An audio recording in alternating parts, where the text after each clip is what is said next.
Hi everyone, today I'm going to be doing this lovely dahlia. This is from Johanna Basford's weekly planner. It's the week of the 1st of March.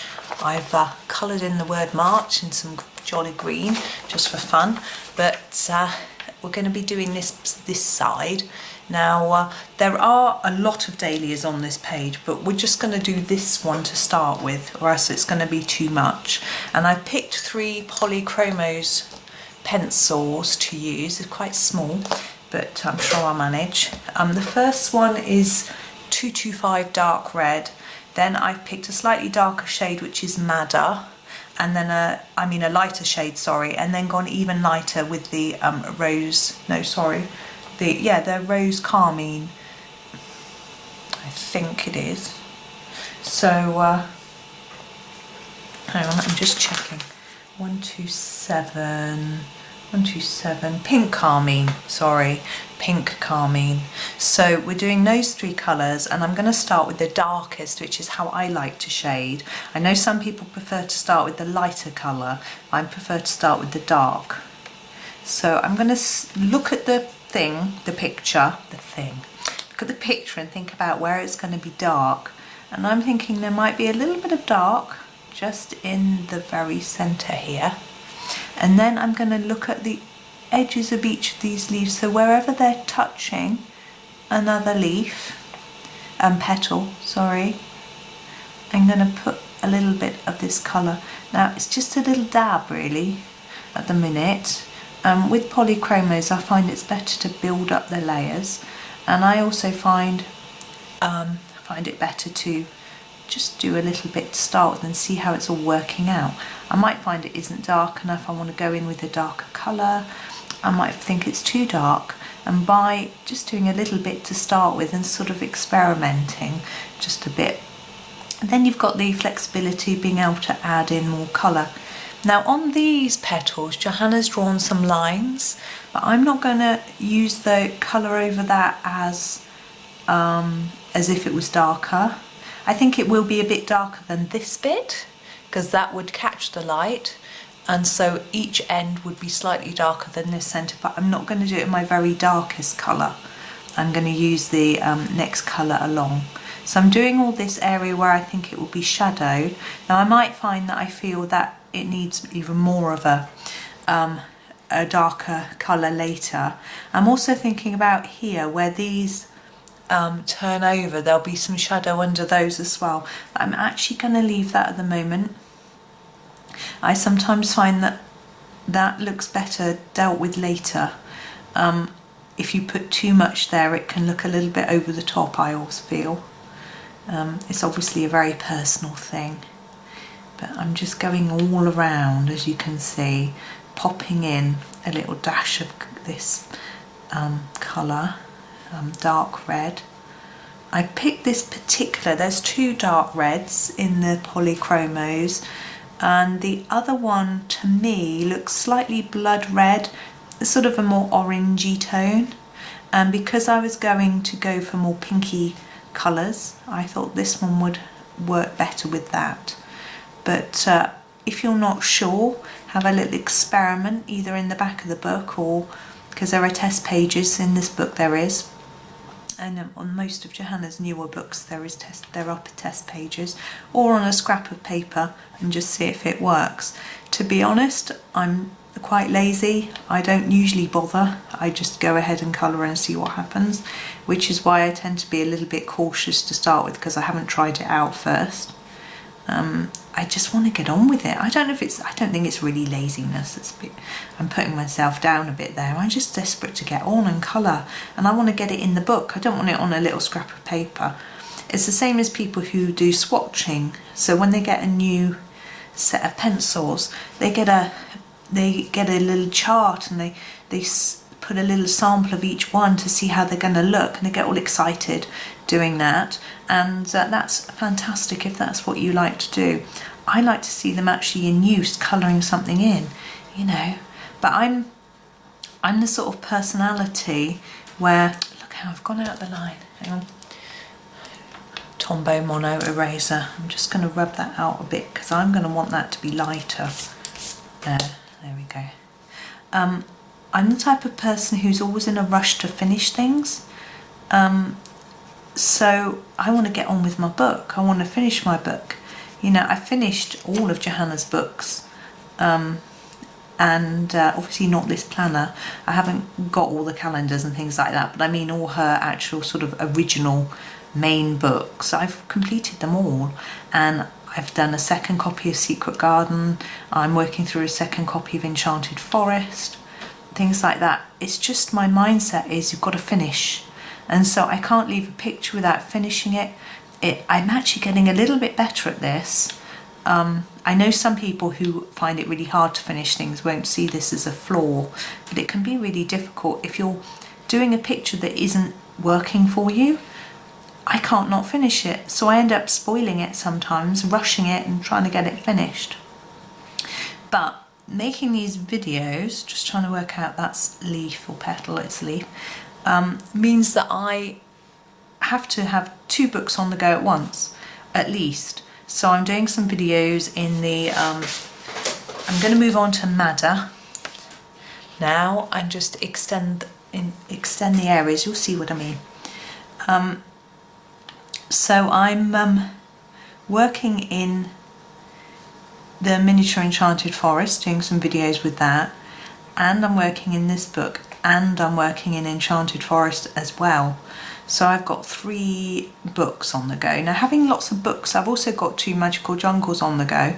One where I'm just using tutorials to complete it. I mean, not tutorials I'm filming, but other people's. And one where I'm doing it just myself. But having lots of books on the go isn't quite so difficult for me, but it's having several pictures unfinished.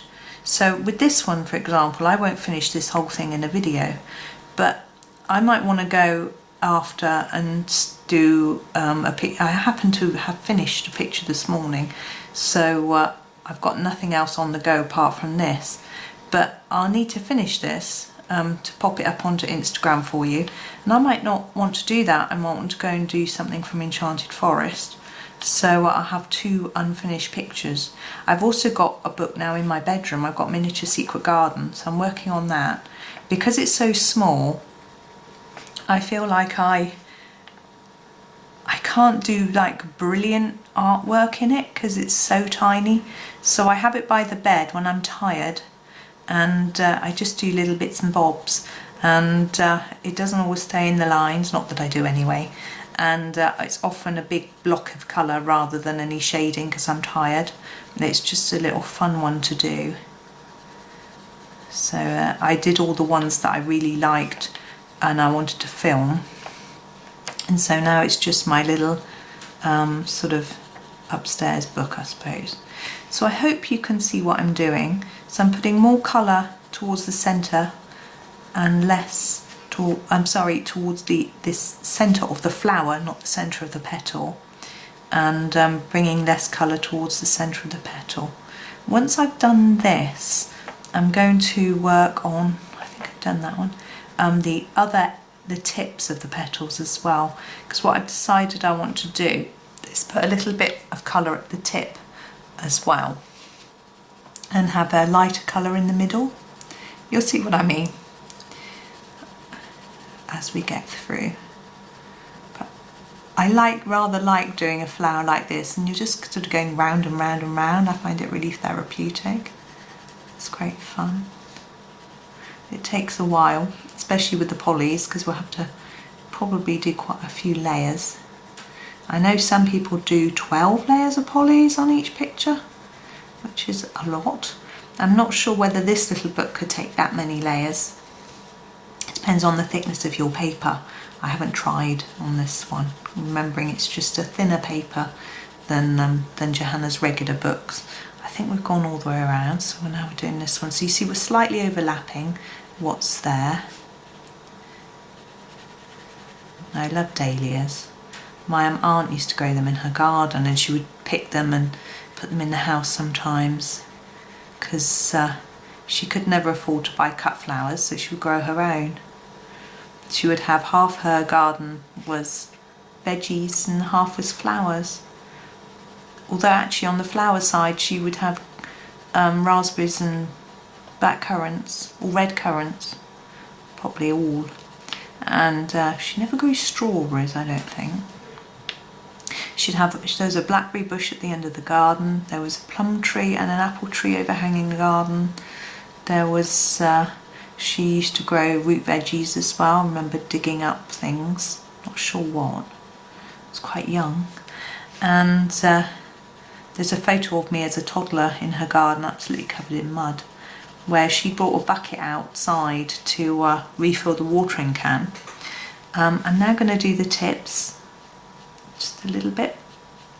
So she brought a bucket outside to refill the watering can to save her having to go. Her garden was very long, so it sort of saved her having to do loads of journeys when she really needed the water, because she was planting seeds and she was watering them in.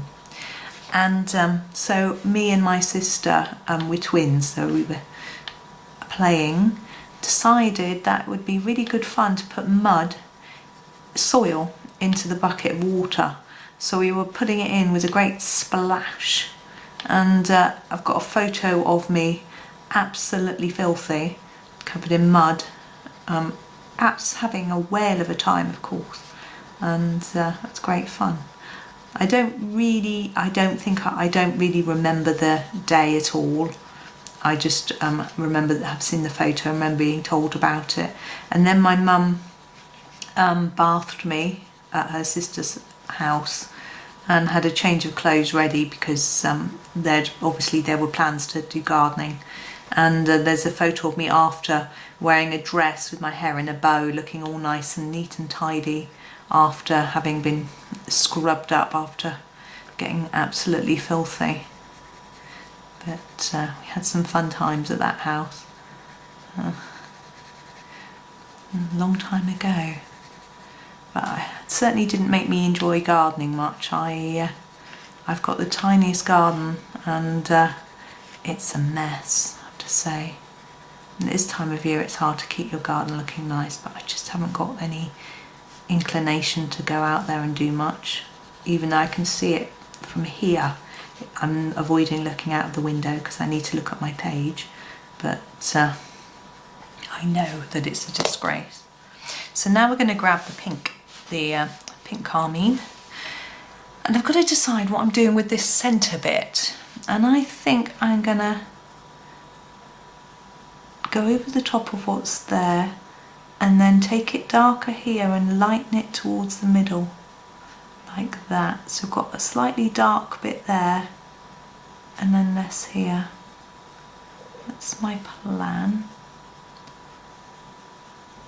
And so I'm reducing the amount of pressure I'm putting down on the pencil as I come up towards the middle there.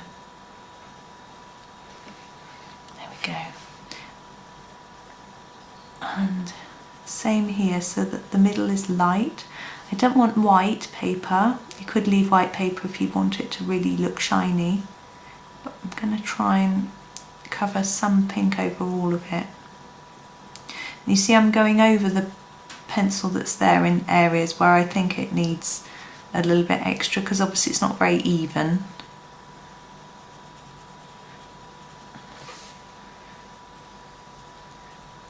Now I haven't done any Polychromos work in this planner yet.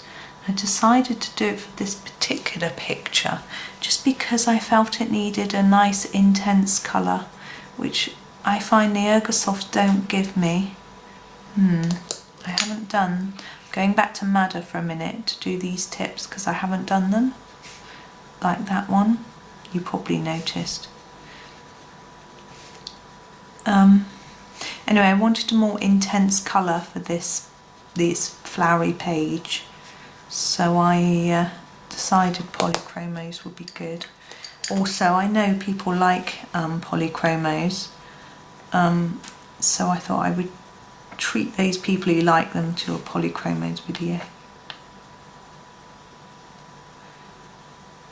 Now what you can probably see is that there isn't a big difference between these shades, but we will go back in and darken up some areas after.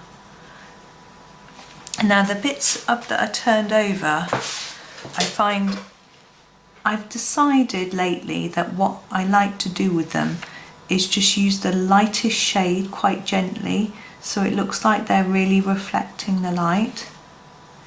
And what I'm doing here is I'm pressing a bit harder on the edges, and then I'm taking it more gently towards the middle. I think it looks a little better. It's quite small, you probably can't see much of a difference. I'm hoping the light's a bit better today. I've been having a lot of trouble with lighting on these videos. I did look at some videos on how to get the lighting right, but they were really for videos where you're videoing yourself rather than where you're videoing something else. And I know that Johanna has halo lights, Johanna Basford, when she does her videos, and I had a look at those, but they weren't specifically for videoing, and I couldn't really see if they would work. So what I've done today is I've turned off the light that's behind me to try and reduce some of the shadowing. I'm also hoping that some of the natural lights, it's a bit brighter today, but I cannot not have the main light on. I did consider it, but it's so dark in here that although my camera would adjust, I wouldn't be able to see what I was doing, so that wouldn't be much good. So I have been thinking about what to do, and I think it looks a bit better today. What I find sometimes, this camera is it's my husband's. I don't really know much about how to use it, but sometimes when I switch it on, it just looks all blue, and then if I switch it off and on again, it seems to adjust itself better to the light conditions and is a bit brighter. So I don't know if that's what happened the other last weekend or the weekend before when I was filming and I was getting really dark pictures. I don't know whether I needed to have just switched it off and on again in the way you tend to have to with these technical things. But I'm still learning, and hopefully soon I'll be able to, well, I say hopefully, I might be able to film at my desk again soon when the children are at school, but because I'm filming this in advance, I probably already know what's going on, but we don't quite know yet. But we'll see. Now, choosing 3 different colours to do this flower, I would advise, so you might not want to do it this colour, I would advise deciding what main colour, say whether you want it red or pink, purple, orange, yellow, whatever it is. Pick that first, and then get 3 pencils that are similar shades but not too close. I personally think it's easier to use the same brand, but you don't have to.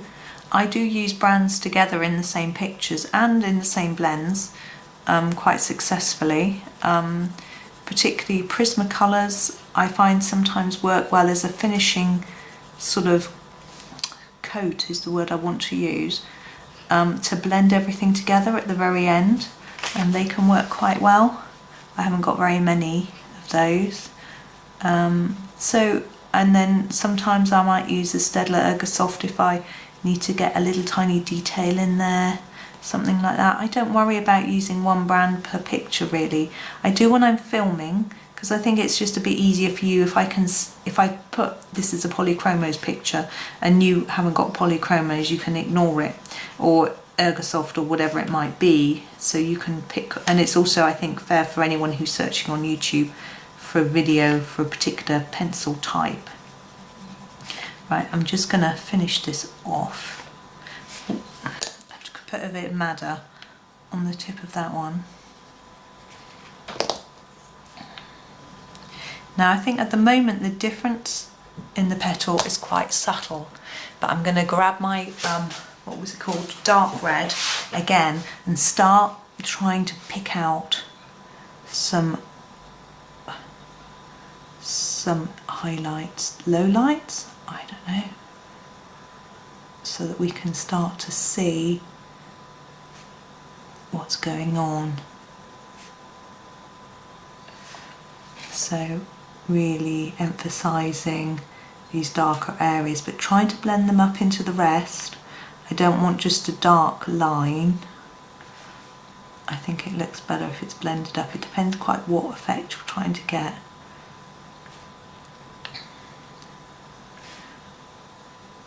But I don't always like harsh lines.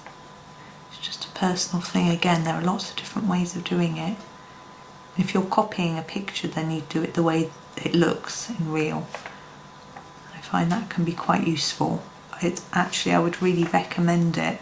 So if you want some good practice, just look at how the light falls on a particular plant or flower. Take the colours, you know, try and copy the colours and things like that. It can be really helpful. And I find, I don't know if you found it too, but since becoming a colourist, when I'm out and about on walks, which I'm not doing much of at the moment, I really observe nature more, looking at leaves and flowers and things, looking how the light falls on them, observing their colours and things like that. It's really interesting. It's brought me a whole new appreciation for nature, which is really lovely. Now hopefully you can see that we're really getting to see a bit more contrast now between the colours, and hopefully it's making the it look more three-dimensional, which is the idea. If we colour it all exactly the same colour, or with the same boldness of colour or pressure of colour, it can look a little bit flat, and that's okay if that's what you want to go for. Have we done this bit? I'm not sure, but yeah, I think so. We're going to go to the next layer outside. But if you want it to look a little bit more realistic or or interesting, then adding different shades of colour, I think, is the way to do it. Of course, some people enjoy using, say, rather than just using shades of red in this, they might go from red to orange to yellow or something like that. And that isn't always very realistic, but I think it can look really pretty. And you have to decide whether you're going to go for realistic or not. It doesn't have to be real. I find it depends on the picture too. This one seems to want to be real. It looks like a real flower. We can identify the flower type, and so it's easier to make it look more real. But sometimes the flowers that Johanna draws look more fantasy-like, and then it might be worth trying something a bit different. And I think it's rather fun that we have this mixture of more or less realistic type drawings, because it gives us the opportunity to practice different techniques. And I think that's why Johanna stays so fresh.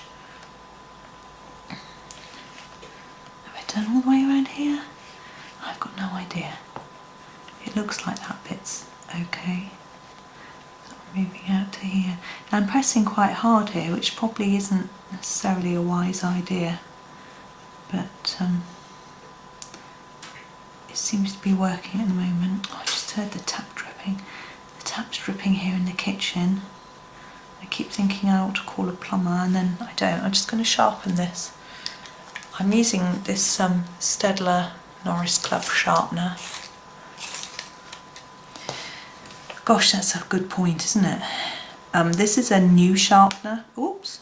My sharpeners, suddenly everything started breaking. All my pencils I was sharpening were breaking, and I was using my artisans, and I thought, oh no, they've got this reputation for breaking, and suddenly it's happening to me, and I've given this good review and they're breaking. And then I noticed it was happening with my Ergosoft and my polys, and I was like, oh, it's not the pencil, it's the sharpener. So I asked my husband if he could raid his art supplies and find me a couple of sharpeners. Now, he couldn't find me the one that's usually my favourite. He doesn't have any in stock. Stock sounds like it's a shop. It feels like it's a shop. But he had this one, and he had used it, but it's really sharp compared to the last one, and the difference is amazing. I can get such good sharp points, which is lovely. I know some people dislike sharp points, seen an interesting discussion where some people say they really dislike them. That's fine. We're all different, but I like them. It's a personal thing. All right. Now I think we're coming to the end. Let's see. I think this one definitely needs doing. And this one. Now I'm not. Oh, we need to go around here. I'm not going to make that do. I'm going to do another layer of madder in a minute, but I'm just going to do these little white bits we've left white. Again, I'm going to sharpen my pink carmine, but I want these to be light, so I'm going to do a really gentle layer. This is gentle for me anyway, as I'm heavy-handed, because I want them to look different, but I didn't want them white. So I'm just going to go over them all just gently, and I'm holding my pencil on the side slightly, and then the point isn't poking into the page, which would make it look darker. Okay, I think that's all of them. So I'm going to grab my madder. I'm going to sharpen this as well. I've got obsessed by sharpening, and use it to sort of put in the final shaping. So for example, this petal, I'm going to work on it with some dark until I feel that it looks, because the idea was for it, remember we were talking about it catching the light here, which is why we want it lighter there. So that's what I'm doing. I've ignored the middle, you notice. I'm not really sure what I'm doing with that. I might leave it as it is. And just blending this in a little bit on the edges. And here I'm going to take this up just a bit, and I'm going to just put a gentle layer under there to look like there's a bit of shadow. We talked about that before. That was a bit thick on that one. I don't like that. It's not, I can't take it away. I have to just put up with it. Let's try and keep it thin.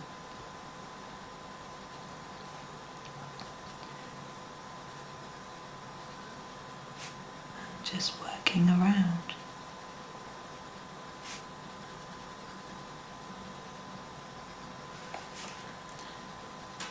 I find this such fun going round and round.